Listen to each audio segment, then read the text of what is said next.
Dance नहीं करते, कुछ ऐसे ब्रह्मचारी भी होते हैं, ऐसा क्यों?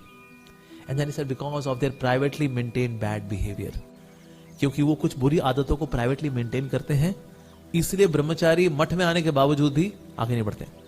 तो अगर कोई मठ में आके को आगे नहीं बढ़ रहा भक्ति में, बोल रहा है अरे मैं आगे क्यों नहीं बढ़ रहा, देन उसको सोचना चाहिए somewhere in my loneliness I become victim to my bad habits, sexual bad habits, that's the reason. लेकिन ऐसा कैसे हो जाता है? ऐसा इसलिए होता है जैसे कि ना, अगर नाइफ, साधु का मतलब होता है काटने वाला। So he would say if sadhu flatters you that means sadhu is your enemy. अगर साधु आपकी चमचागिरी करे तो इसका मतलब साधु आपका दुश्मन है। बोले अरे जो कर रहे हो अच्छा कर रहे हो, आप टंगड़ी खा ले तो हाँ कभी कभी टंगड़ी चलती है, प्रोटीन मिलता है ना, खा लिया करो, क्या चलता है, इट्स ओके। या फुटबॉल खेलना चाहिए, उससे टीम स्पिरिट आती है ना, गीता तो इतना इंपॉर्टेंट नहीं है। तो ऐसे नहीं लोग, अरे बैंगन है ना, बैंगन का ज्यादा महिमा है, क्यों? बैंगन से पेट भरता है, तुलसी खा के पेट भरा किसी का ना। So if a sadhu flatters you, so sadhu means the one who cuts. So then he gave the analogy of a bakra. बकरा का होता है, बकरे को ना जब लेके आता कहता है ओ भाई चक्कू मार गले पे इसके, और फिर जो कसाई होता है कहता है चक्कू मारता चक चक चक चक और सब गला काट देता है। उस तरह से हमें भी अपनी आसक्तियों की बकरे की गर्दन को आगे गर्दन देकर साधु जी आसक्तियां हैं काट दो। फिर साधु के हाथ चक्कू चलता है, चक चक चक चक चक, थोड़ा कष्ट होता है, कैसा लग रहा है? अच्छा लग रहा है, अच्छा थैंक यू। तो साधु का काम ये है आसक्तियों काटना। जब आसक्तियां कटती हैं कष्ट होता है, क्योंकि साधु सीधा सपाट सत्य बोल देता है ना, पोल खोल देता है वो, तो दुख होता है, अहंकार पे चोट लगती है। पर फोड़ा जब फटता है तो कष्ट होता है, उसमें पीप भी निकलती है, लेकिन फोड़ा सेट हो जाता है धीरे धीरे करके। उस तरह से sadhu is not suppose to flatter. If sadhu flatters you he is your enemy. Yes, साथ ही वुड से दैट हमें स्ट्रेन सबसे कम किसमें होता है? जिसमें कोई स्ट्रेन नहीं पड़ता, होता है राइट एंगल। राइट एंगल में कोई लोड नहीं पड़ता। लेकिन अगर एक्यूट हो सो देयर इज स्ट्रेन, अगर ऑब्ट्यूस हो there is strain, but in right angle there is no strain. इसलिए रासलीला इज राइट एंगल। संसार के जो भोग है स्त्री पुरुष के वो है इधर एक्यूट और ऑब्ट्यूस। अगर कोई पाप तरीके से करता है एक्यूट, अगर कोई धार्मिक तरीके से सेक्स लाइफ करता है ऑब्ट्यूस, लेकिन दोनों में स्ट्रेन है। But in Radha Krishna lila it is no strain, it is natural function of the soul. बोला ऐसा मैथमेटिकल डिस्क्रिप्शन ऑफ रासलीला है तो हमने कभी सोचा नहीं था, नेवर। ऐसे एक आर्मी व्यक्ति उन्हीं क्लास में बैठा था, मूछें होती उसकी, वो क्लास में बैठा हुआ था। It's like having a Sten gun.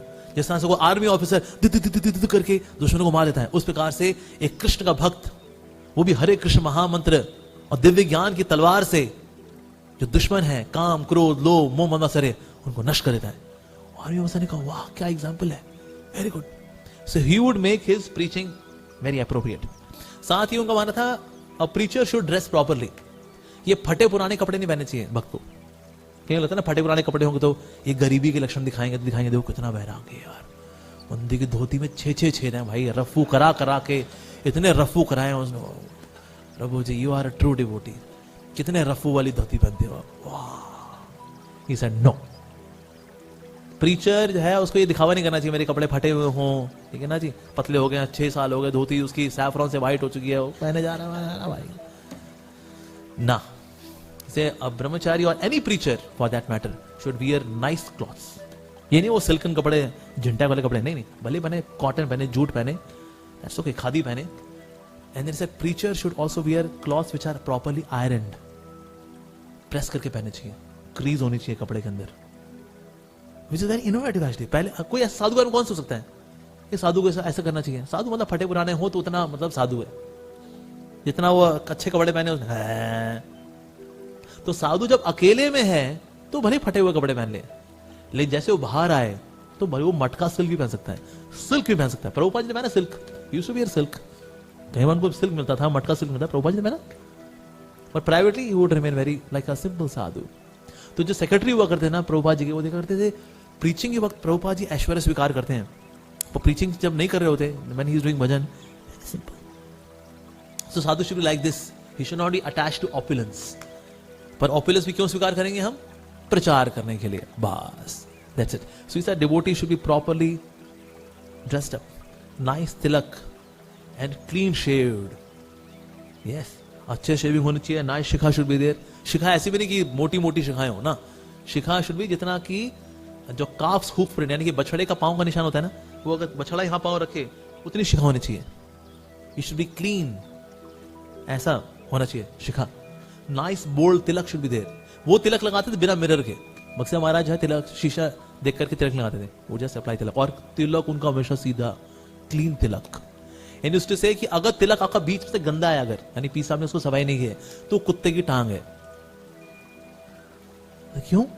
क्योंकि तिलक का बीच का हिस्सा राधा कृष्ण के लिए है, उसमें वो आपने गंदा रखा हुआ है। कई लोग ही करते हैं, ऐसे मार के आते हैं, प्रभु जी या तुमने इसको बीच से गीला कपड़ा मार के साफ नहीं किया? तिलक जरूरी है, क्या रखा है इन चीजों में सर? बक्से ने बोला कुत्ते की टांग लगाई अभी आपने सर के ऊपर। सो तिलक शुड बी क्लीन, बीच से क्लीन होना चाहिए। यहां ब्रह्मा जी हैं या शिव जी हैं जो पंखा कर रहे हैं, चावर कर रहे हैं, बीच में राधा कृष्ण का स्थान है, so it should be clean. जब देखा कई लोग ना ये तिलक तो इतना बढ़िया लगाते हैं, और ये शरीर के तिलक, ओम केशवाय नमः तो हो रहे हो, केशव से तो बड़ा प्यार है, नारायणाय नमः, माधवाय नमः, गोविंदाय नमः का तो ऐसी झोपड़पट्टी में रखते हैं, ओए होए होए, ऐसे ऐसे कुत्ते की टांग बताइए भक्तिनाथ महाराज ने ऐसे तिलक को जो बीच से साफ नहीं होता। तो जितना हम इसको क्लीन करते हैं